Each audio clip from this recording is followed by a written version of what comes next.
आज के कहानी में एगो खास बात छुपल बा। आप सब एकरा ध्यान से सुनी। ई जीवन कर्म से चलेला और हमने इंसान के अपन सारा कर्म के फल इहे जन्म में मिलेला। अच्छा कहनी ता अच्छा फल मिली, अगर मानवता के शर्मसार कर देवे वाला बुरा कर्म कहनी तो ओके फल उहे होई जौन रघु और कालिया के मिले जात रहे। तो के बोले रोनी ना कालिया 10 रुपया का चकना और ले लिया, पर ना तू सुने लगा।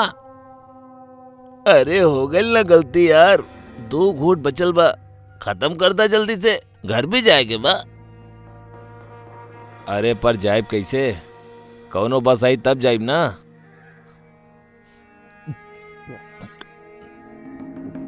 इला ये तो खत्म हो गई। का सुर में आवाज आयल बा।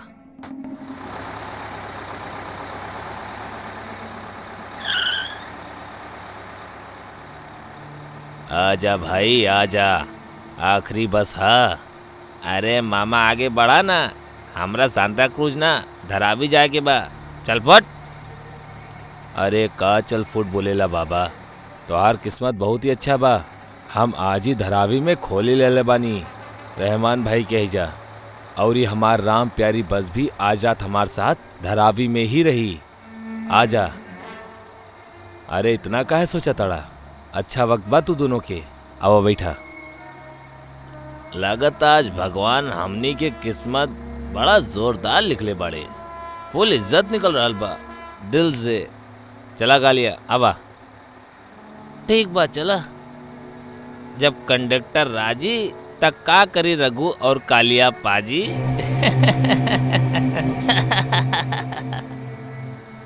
रात के 1 बजे अपना इलाका के बस मिल जाब रघु और कालिया के किस्मत के बात लगत रहे, लेकिन वो ना जानत रहले कि वो बस और कंडक्टर उनकर खातिर न्याय के वो दंड लेकर आयल रहले, जे कबो भी उन पर कहर बन के टूट पड़ी। दंड भी विचित्र और दंड देवे वाला भी सोच से परे। अबे ऐसन का देख रहा बड़े, टिकट फड़ल चाहत रहा का हमार? अगर खुद के फटे हाल दिखल चाहत रहा तो कोशिश करके देख ला। तहार तब परमानेंट टिकट कट चुकल बा, अब तो के कौनो टिकट के जरूरत नहीं खे। अरे हमार मतलब है कि हम सब ता अब एक ही इलाके के बानी ना, ता अब तो तू दोनों स्टाफ के बाड़ा ना, और स्टाफ के टिकट कहाँ केहू काटेला। अच्छा भैल जौन तू पूरा बात के जल्दी समझा देला, ना तो ये रामपुरी घुसत तोरा पेट में निकला सीना फाड़ के। ठीक वैसे ही ना जैसे आज से 10 साल पहले तू एगो मासूम बच्ची के साथ दुष्कर्म क के ओकरा मार देले रहला, जब भी बस एक्सल टूटे के वजह से आरे कॉलोनी में खड़ल रहे।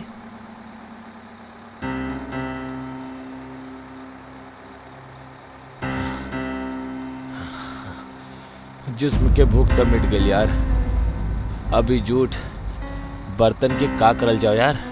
यार जिंदा छोड़ देनी तई पुलिस के सब बता दी यार, मार देवल जाओ, यही सही रही, मार दा।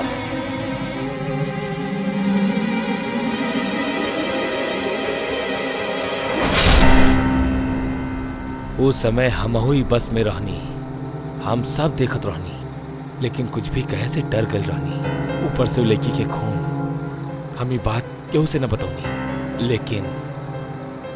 लेकिन का ये बात सीना में दबा देवे से हम बेचैन हो गए। जैसे जैसे दिन गुजरत रहे हमार जीवन मुश्किल हो जात रहे, और कुछ न कर पावे के पछतावा में हम ये बस में आत्महत्या कर लेनी।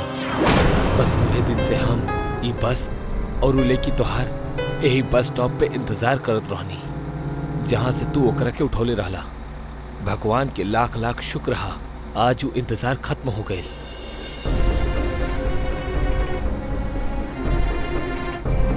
अबे और राम गोपाल वर्मा, यही जगह तू कोनो हॉरर फिल्म बनाओ तारा? बोल तो ऐसा रहल बड़ा जैसे बहुत बड़ा तू दोनों। और नो शक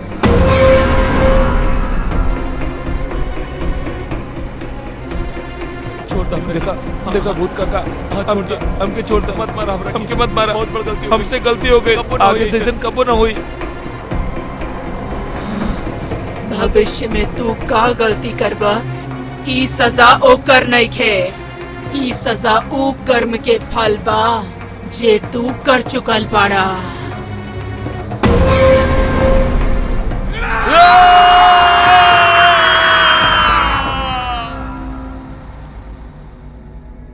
रघु और कालिया के त उनकर किए के सजा मिल गई, लेकिन ऐसे ही कोनो गलती करे के खातिर अगर आपके भी दिल मचल रहा बा ता आरे कॉलोनी टू सांता क्रूज बस में आप सबके स्वागत बा।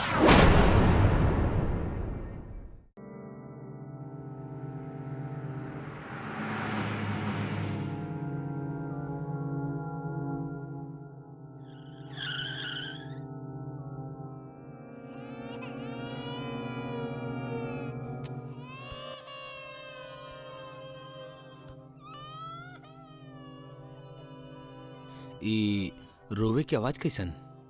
हम देखा तानी।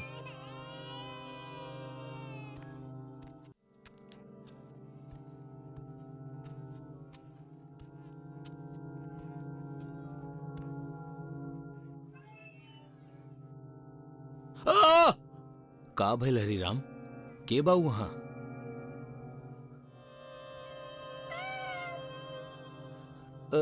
ना भैया, यहाँ केहू नइखे।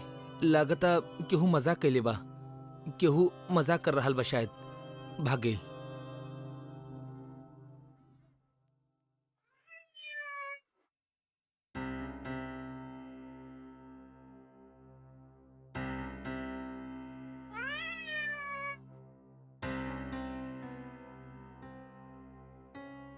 माफ करिहा नया नया पत्नी जी, हमरा आवे में थोड़ा देर हो गई, लेकिन ये रात ऐसन है कि देर चाहे जितना भी हो जाओ रहेली जवान, और ये जवानी के चांदनी कमरा में बिखेर रहल बड़ी।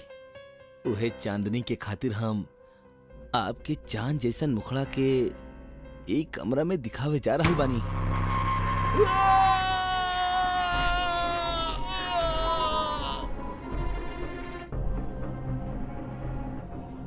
और कितना पीबा? बहुत हो गइल पियल। चल अब चल के सूत जा।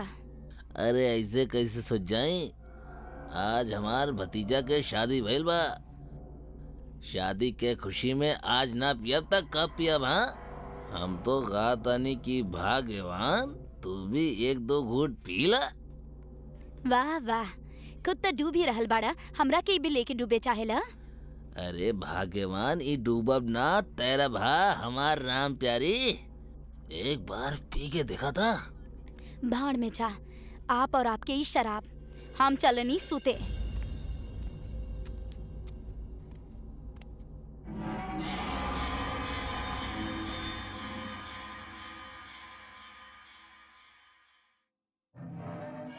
अरे उर्मिला, तू वापस कहाँ आ गेलू? जा हमरा चैन से पिए दा। अरे भगवान, तार आवाज का हो गई? पहचानला? चारू, तू आप हमरा के पहचान लेहनी? हमरा के त लागल रहे आप हमरा के पहचान अभी ना।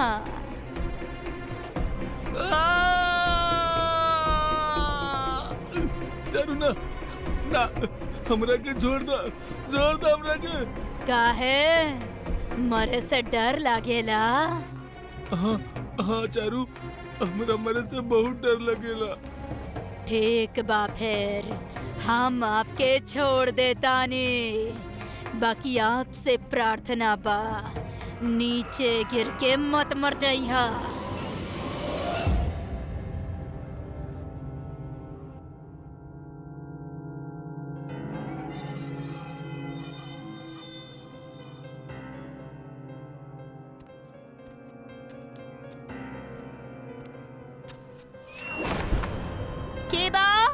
के बा? अरे अंजलि बहू, तू एजा का करत आड़ू? कुछ चाही का? हमरा आपके जान चाही। का चाही? आपके जान। चारू, तू एजा कैसे? हाँ, हम का कर रहल बाड़ू चारू? हम तार का बिगड़ले बानी। छोड़ दे हमरा के, छोड़ दे, छोड़ दे। बचावा, बचावा, क्यों बा? चिल्लावा, चीखा, बाकी कौनो फायदा नहीं खे, काहे कि जब तक हम ना चाहब आपके आवाज यहाँ केहू ना सुन सकी। छोड़ दो, छोड़ दो, छोड़ दो हमरा के, छोड़ दो।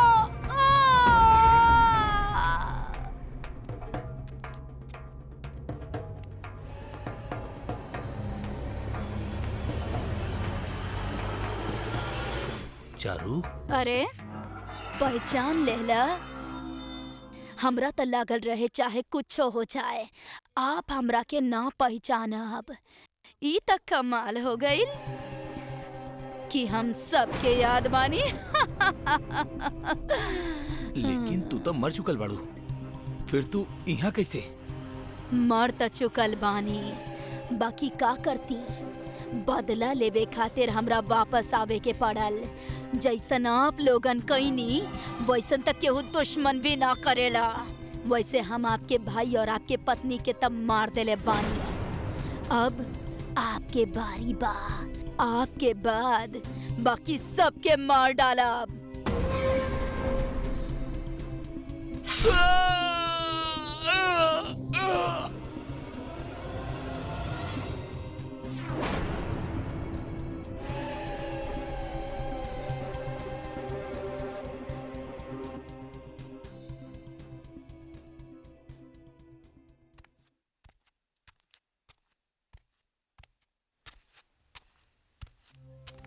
अरे बेटा, बाथरूम बाद में जइहा, पहले हमार बात सुना। का बात बा माई? तू रोत काहे बाड़ू? तू हेने त आवा पहले। बेटा, बहुते बड़ा अनर्थ हो गइल बा। कैसन अनर्थ माई? जौन अंजलि से तोहर शादी भइल बा, ओपर चारू के आत्मा कब्जा कर लेले बा। ई का कहता रू माई? पागल हो गइल बाड़ू का? ऐसन कैसे हो सकेला? सोच कहतानी बेटा, हम अपन आँख से देख ले बानी। वो तोहर पिता और तोहर चाचा चाची के मार देले बाड़ी बेटा। वो हमनी दोनों के भी मार डली है। तरा यकीन ना हो खेला ना? चल कर रसोई में देख ला। ला देखा कितना बेरहमी से मरले बाड़ी हो तोहर बाबूजी के। हाँ बेटा, ई सच कहतानी हम। तोहर चाचा के लाश बाहर पड़ल बा और चाची के कमरा में।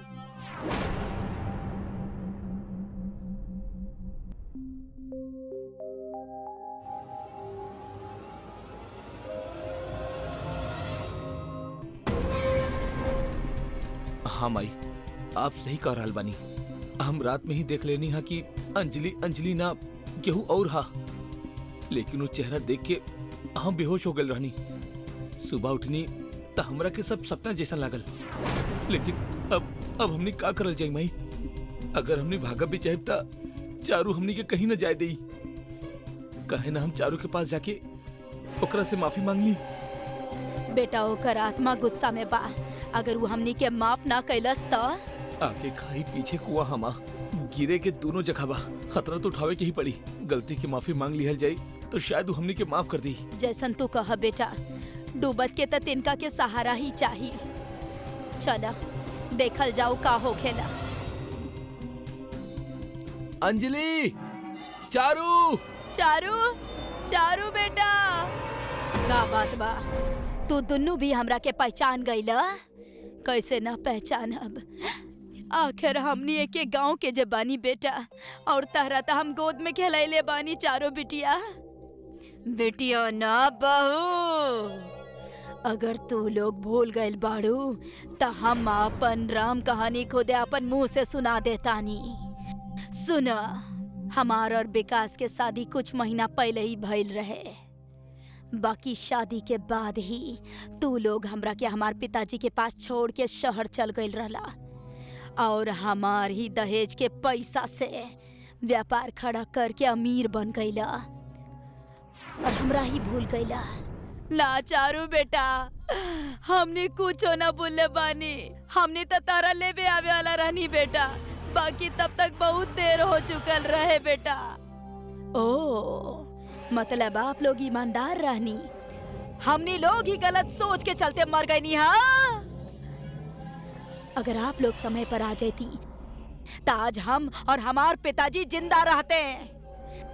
झूठ बोल के तो इंसान के बहला सकेलू बुढ़िया, बाकी भूतन के ना। तू लोगन के पैसा के लालच ही हमार पूरा परिवार के खत्म कर देलस। जाने लू तू ही जानकी, तू सबके वजह से पूरा गांव में हमनी के बदनामी हो गई। हमनी कहीं भी जात रहनी तो लोग हमनी पर हंसत रहले, मजाक उड़ावत रहले। हमरा छोड़ल बता के लड़का गंदा गंदा ताना मारत रहले, इशारा करत रहले।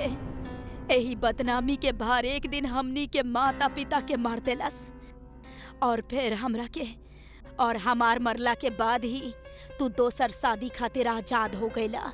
कितना पैसा ले ला अंजलि से बोला? 2 लाख कैश, एगो गाड़ी, एगो बाइक, फ्रिज, टीवी सब। बाकी तू कहलू तो हमने सब वापस कर दे बेटा, बस हमनी के माफ कर दे। हमनी सोचले ना रानी क्या ऐसा कुछ हो जाई, माफ कर दे हमनी के। चारू, हम मानतानी कि हमनी से गलती भइल बा। हमनी अपना गलती के खातिर शर्मिंदा भी बानी। प्लीज हमनी के माफ करता, प्लीज अंजलि के शरीर के छोड़ दा। ऐसे कैसे छोड़ दी? जब तक हमार बदला पूरा ना होई हमरा के मुक्ति ना मिले, और मुक्ति पावे खातिर तू दोनों के मरल जरूरी बा। ना चारू बेटा, तनी तक ख्याल करा। हम तो हर सास बानी, और सास माँ समान हो खेली। ऐसन माँ हमरा के ना चाहिए।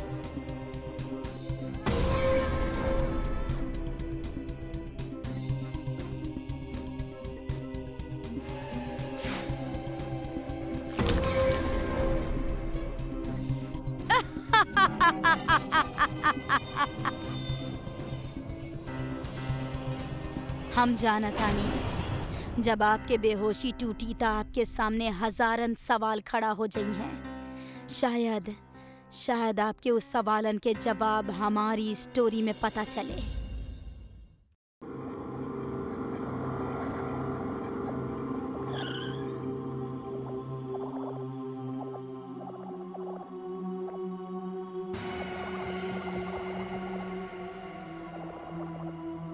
विजय के माई, अब ही तबीयत कैसन बा विजय के?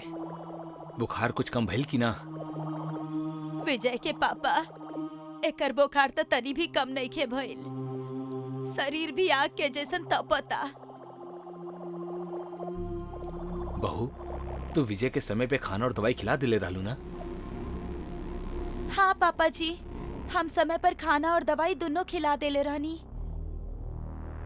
शादी से पहले तक तो सब कुछ ठीक रहे, बाकी शादी के बाद से ही पता ना का हो गइल बा हमार बेटा के। तबीयत हमेशा खराबे रहेला, जबकि ऐसन पहले कबो ना भइल रहे। तू सही कहा ताड़ू विजय के माई। हमार विजय के अब तक छोट मोट बीमारी ही होखत रहे, और वो डॉक्टर के दवाई से 2-3 दिन में ही ठीक हो जात रहल। लेकिन ई बार समझ ना आ रहल बा कि ऊपर कोनो दवा असर काहे ना कर रहल बा, जबकि हमने हमार बेटा के कहां कहां ना दिखौनी। एक से एक बड़ से बड़ डॉक्टर के दिखैनी हा, लेकिन पता ना हमार बेटा के ऐसन कौन सा बीमारी हो गइल बा कि वो ठीक होके के नामे ना ले रहल बा। खैर, तू चिंता मत करा, भगवान पे विश्वास रखा, सब ठीक होई। होखे ना होखे, शादी में ही कौनो के काली नजर लग गइल बा हमार बेटा के।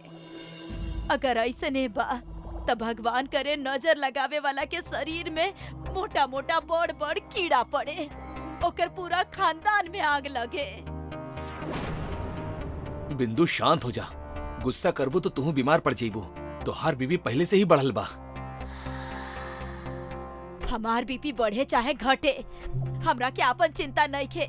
हमरा के बस अपन बेटा के चिंता बा। आप एगो काम करी, गुरुजी के फोन करके बुलाई। अब उहे हमनी के बेटा के ठीक कर सकेनी।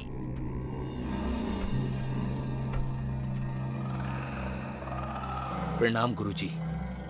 का कहीं गुरुजी, बस ई समझ ली कि चारों तरफ से मुसीबत से घिरल बानी हमनी। हमार बेटा के तबीयत बहुत खराब बा गुरुजी।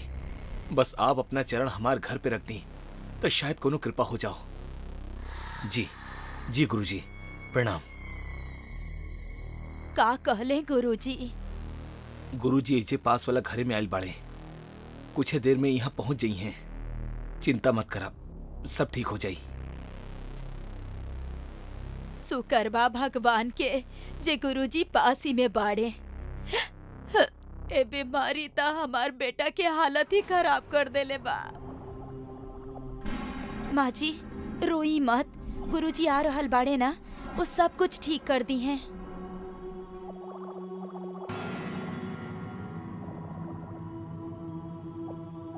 अलख निरंजन, जय माँ काली, तुहार वचन जाए ना खाली। अलख निरंजन।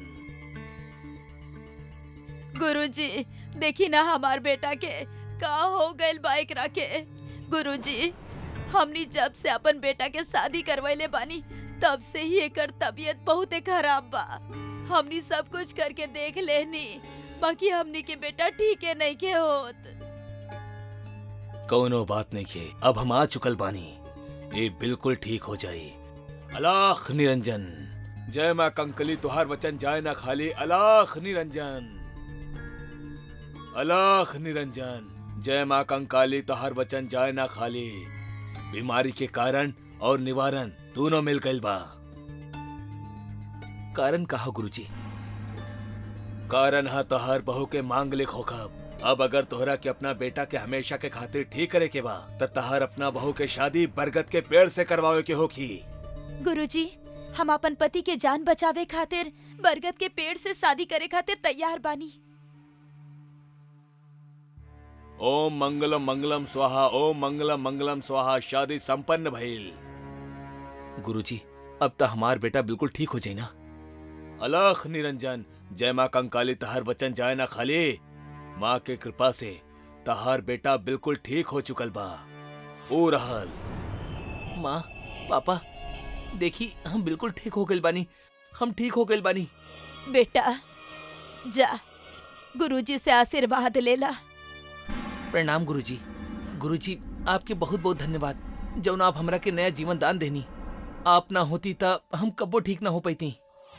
धन्यवाद हमार ना, अपना पत्नी के करा बच्चा, जौन बिना कोनो प्रश्न के तोहरा खातिर बरगद के पेड़ से शादी करे खातिर तैयार हो गइल। तोहरा भाग में मांगलिक से ही शादी होखब लिखल रहे, लेकिन एकर भाग में सदा सुहागन लिखल रहे। यही से भाग्य से तू बचल बड़ा। कौनो और लड़की होखत त तोहार मृत्यु निश्चित रहल।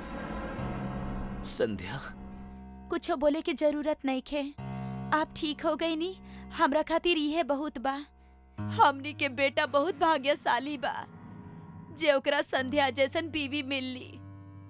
और बहू पाकर हमनी दोनों भी।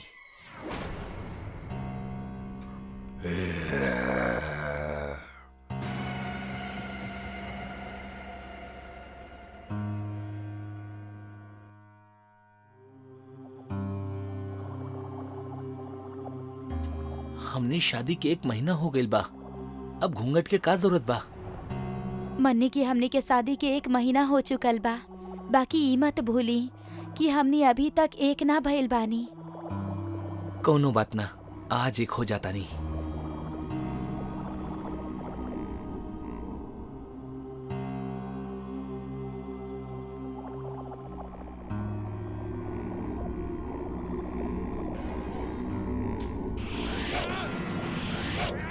विजय विजय ई का हो रहल बा आपके? विजय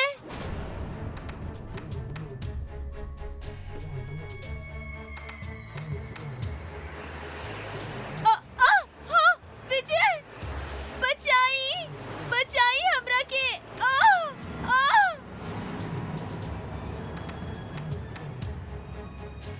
संध्या संध्या संध्या संध्या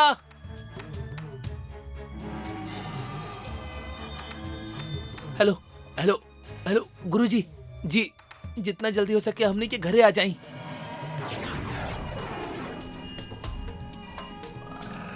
विजय, बचाई हमरा के, बचाई। माँ जी, पापा जी, बचाई हमरा के। केहू त बचावा।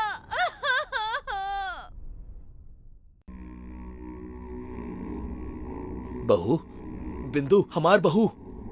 संध्या बहू, पापा जी, बचाई हमरा के। माँ जी बचाई हमरा के।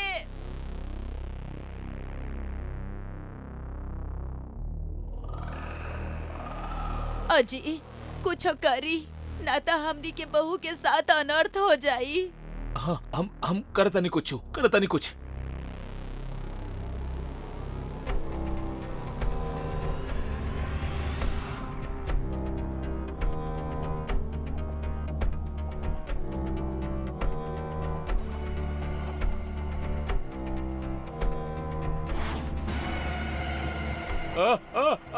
बचावा, बिंदु बचावा, हमरा के बचावा।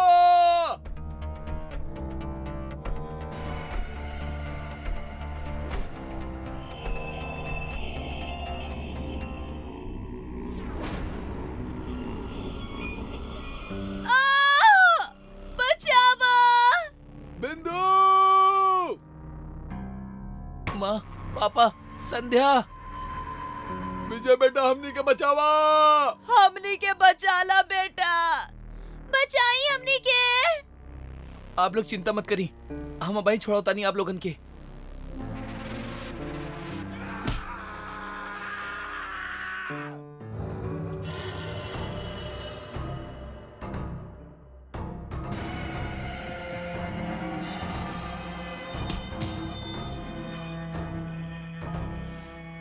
माँ, पापा। अलख निरंजन, जय माँ कनकली, तोहर वचन जाए ना खाली। अलख निरंजन।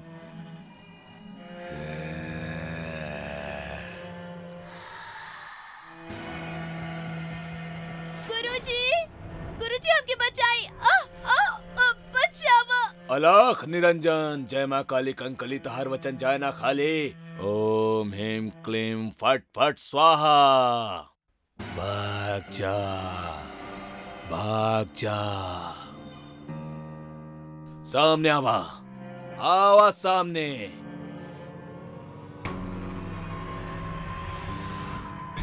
के बाड़ा तू, का चाहता तू, काहे परेशान कर रहा बड़ा बच्ची के। आज जब तू एकर शादी ई पेड़ से करावत रहला, तब बे हम ई पेड़ पे रहनी।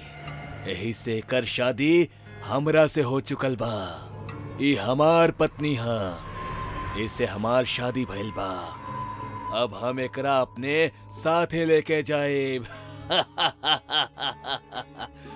अपना साथे लेके जाए। तू एगो शैतान बड़ा, और जकरा तू अपना पत्नी कहा तरा वो एगो इंसान, और एगो शैतान के पत्नी इंसान कबो ना हो सकेली। छोड़ दे एकरा के, छोड़ दो। अब हम एकर साथ जन्मों जन्मों तक ना छोड़ब। अलख निरंजन, जय माँ कंकली, तोहर वचन जाए ना खाली। ओम ह्रीं क्लीं फट फट स्वाहा।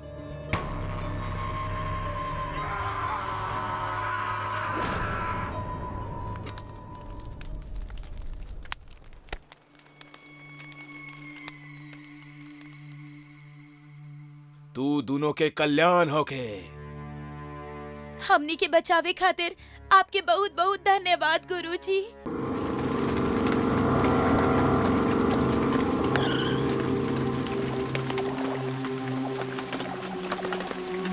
मैनेजर जी, सीबीआई वहीं तक आयल कहना।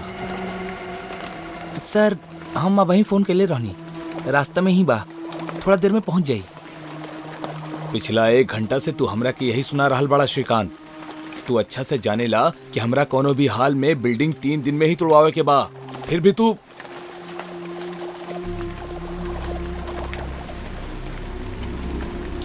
सर, आगे लो। इतना देर कहाँ लगा दिला यार। बोले रहनी ना 7 बजे तक आ जाइए। अब मुँह का देखा तरा, शुरू हो जा, तोड़ द बिल्डिंग।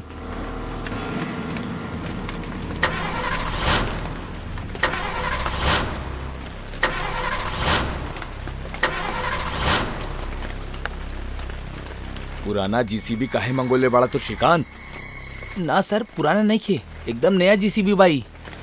नया हाथ स्टार्ट काहे ना हो रहा बाई? दूसर जेसीबी मंगावा।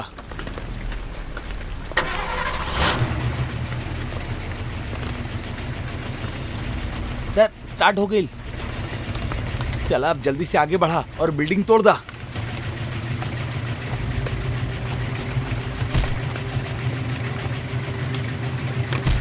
एकरा तो ये गाड़ी ऑपरेट करे भी ना आवेला। सर मगर दूसर जेसीबी मंगावा।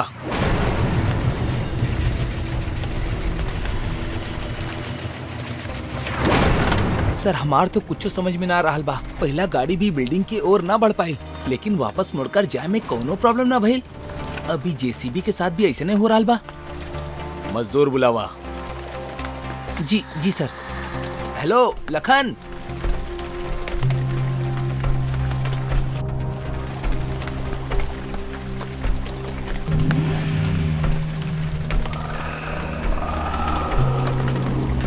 ये पूरा बिल्डिंग 3 दिन में तोड़े के बा लखन। फिकर मत करी साहेब, 3 दिन का 3 घंटा में तोड़ दे अब। अबे बोल बच्चन की दुकान, अगर तू ये बिल्डिंग 3 घंटा में तोड़वा दिला ना तो सर से बोल के हम तू सबके 4 दिन के पैसा दिलवा दे। अब प्रॉमिस, लग जा काम पे। चला भाई लोग, कर देख रहा के बर्बाद।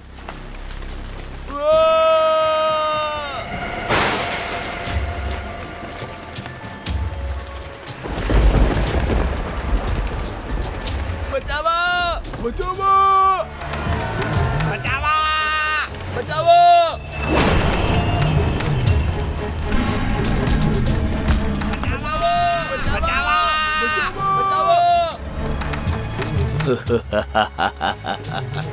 सिंघानिया सेठ, आज के बाद केहू भी ई बिल्डिंग के तोड़े के कोशिश कैलस तो सबके ऐसन तोड़ब कि दुनिया के कोनो भी डॉक्टर ओकर हड्डी ना जोड़ पाई। अरे साहब, हमरा के माफ कर दी, हमरा से ना हो पाई। श्रीकांत तो ठीक बड़ा? अरे ना सर, बॉडी के सारा पार्ट हिला देला सी कमीना। श्रीकांत, ये भूत सामने आके बता देले बा कि हमने यही की वजह से बिल्डिंग के ना तोड़ पा रहल बानी। यही जेसीबी मशीन के रोकले रहल। बिल्कुल 100% सर, सही पकड़ ले बानी सर आप। अब तो ये प्रोजेक्ट भूत के जाए के बाद ही शुरू हो सकेला सर। और ये ना तो तू जानेला और ना ही हम कि भूत ई बिल्डिंग से कब जाई। एग्जैक्टली सर।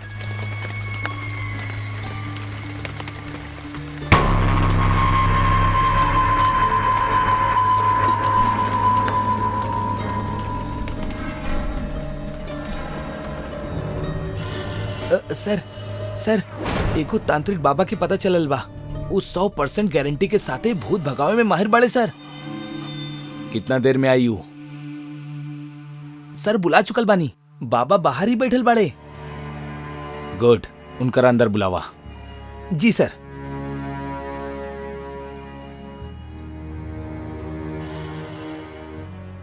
हेलो रोशनी, बाबा के अंदर भेजा। बाबा, श्रीकांत बतौलस कि आप भूत भगा देवेले। हम ना भगाइला, ऊपर वाला के शक्ति भगावेली। हम तो मात्र जरिया बानी। कितना पैसा ली है आप भूत भगावे के? 5 लाख। अरे बाबा, का आपके पता बा 5 लाख कितना होकेला? कबो दिखले भी बड़ा। डन, भूत भगा दा, 5 लाख आपके। अरे सर मगर। गाड़ी निकाला।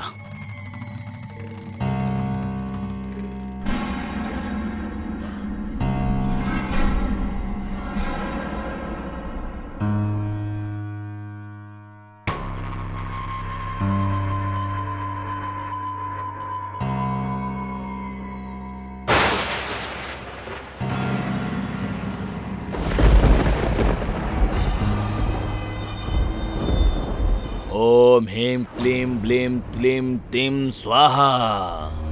आप दोनों यही रहीं, अंदर सिर्फ हम ही जाए। आप लोगन के खतरा हो सकेला। जी बाबा, जैसन आप कहीं।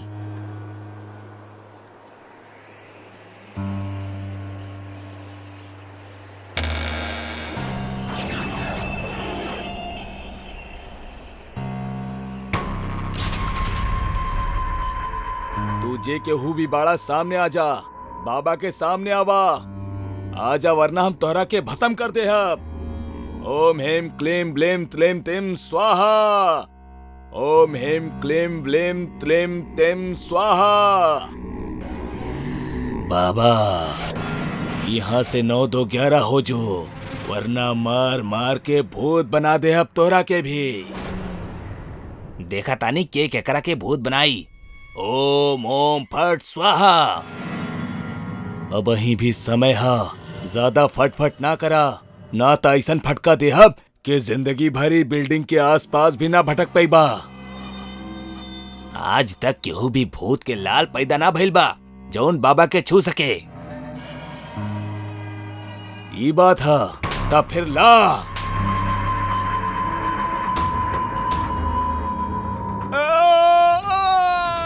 अरे अरे ई का कर रहल बाड़ा भूत, रुक जा रुक जा। आ आ आ हे मार देहलस रे। हे भूत देखा, इज्जत पे हमला ना, रुक जा भाई। हे धोती तो छोड़ दा। अरे हाय रे अरे तोड़ देहलस, फोड़ देहलस। अरे बाप रे हमार।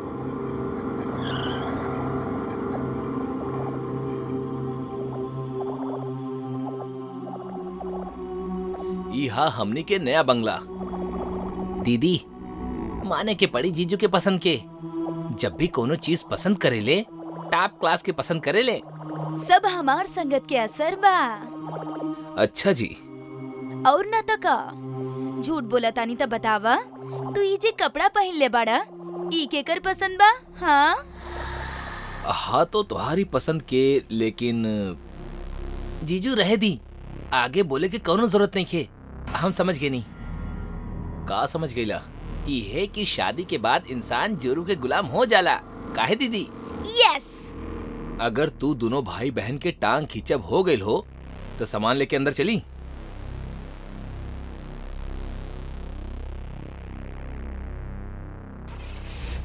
जीजू अच्छा भइल आप वर्कर्स के बोल के पहले ही सामान सेट करवा देनी, ना तो इतना बड़ा बंगला में सामान सजावत हमार ता हालत ही पतली हो जात।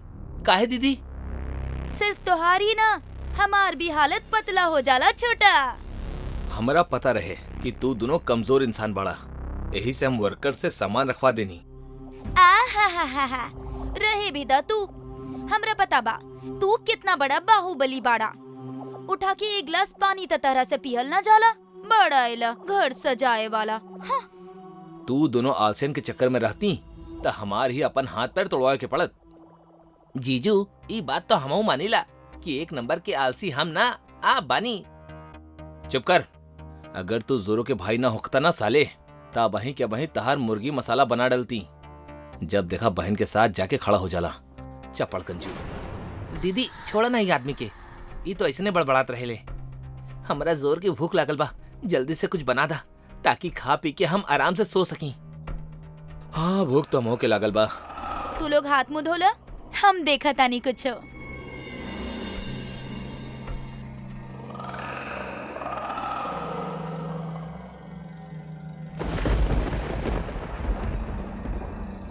ई का हो रहल बा? पता ना, हमार भी कुछ समझ में ना आ रहल बा। आई थिंक मौसम खराब होके की वजह से ये सब हो रहल बा। हमार बात सुना, हमार बात सुना। संजय के बोलस? हमार बात सुना, हमार बात सुना। दीदी लगता यही जग कोनो भूत था। भागा दीदी, जीजू भागा।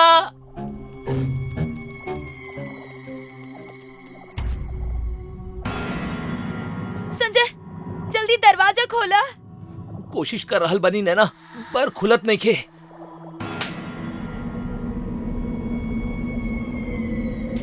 ए जी कुछ करी, हमार भाई तो लट्टू जैसन घूमे लागल बा। दीदी जीजू हमरा के बचाला, बचाई हमरा के। मयंक मयंक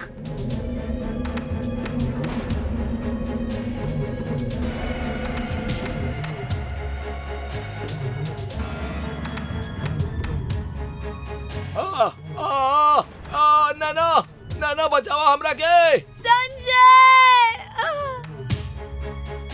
हमार बात सुना, हमार बात सुना।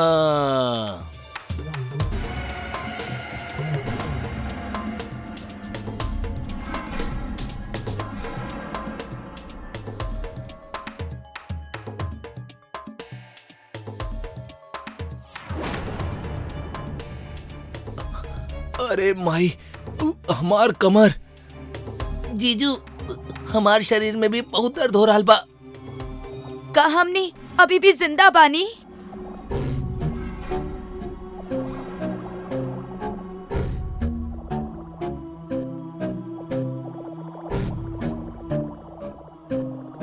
संजय, ये घर में 100% भूत बा।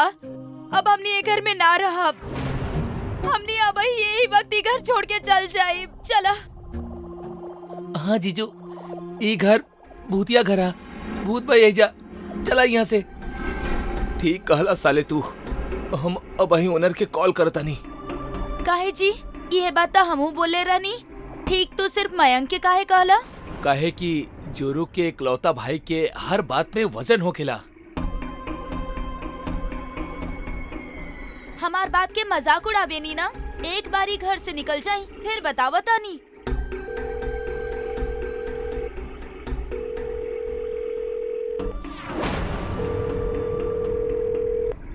हेलो हेलो प्रकाश जी, हम संजय बोल रहा बानी, आपके किराएदार।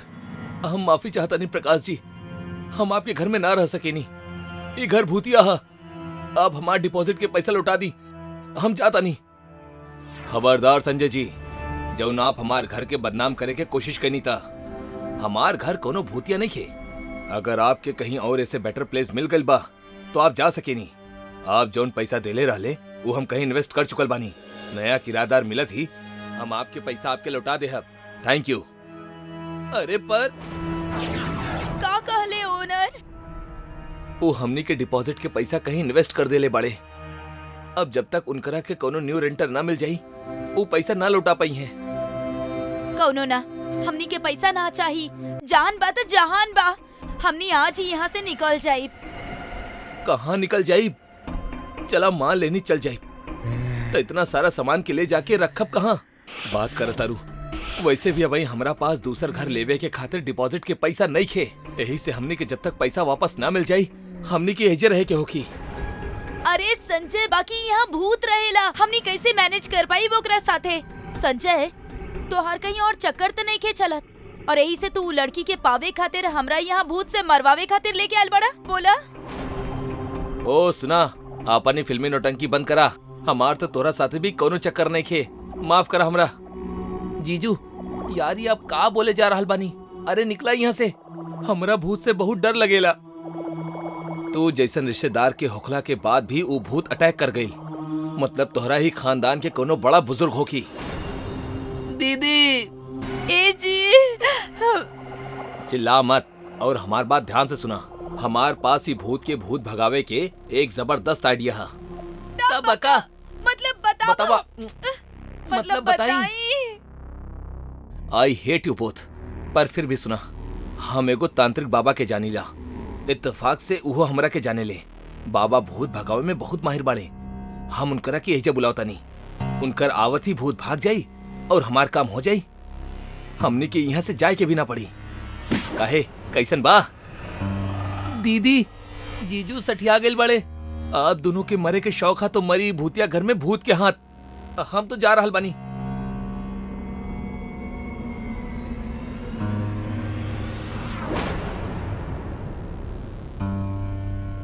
जीजू जल्दी से तांत्रिक बाबा के फोन लगाई ना। जिंदा रहनी तब मिल ही ले। अब